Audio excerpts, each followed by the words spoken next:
కానీ అసలు నిజానికి పరమేశ్వరాభిషేకమునకు ఒక భక్తుడు వచ్చి సంవత్సరంలో ధరించిపోయే అభిషేకం ఎప్పుడు అంటే మార్గశీర్ష మాసంలో వచ్చే ఆర్ద్ర నక్షత్రంలో తెల్లవారుజాముని చెయ్యాలి.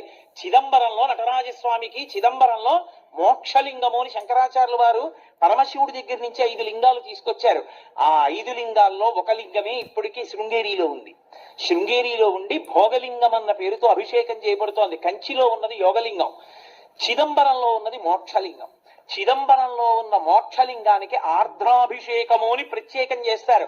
అసలు నిజానికి దానితో కలుపుకుంటూ ప్రతి శివాలయంలో మార్గశీర్ష మాసార్ద్ర నక్షత్రం నాడు తెల్లవారుజామున 3-4 మధ్యలో చెయ్యాలి అభిషేకం. దేవాలయాన్ని మంగళ వాయిద్యాలతో పరమేశ్వరుణ్ణి మేల్కొల్పి ఉత్సవమూర్తుల్ని తీసుకొచ్చేసి గబగబా ఆలయాన్నంతటినీ శుద్ధి చేసుకోవాలంటే సిద్ధం చేసుకుని పరమేశ్వరుడికి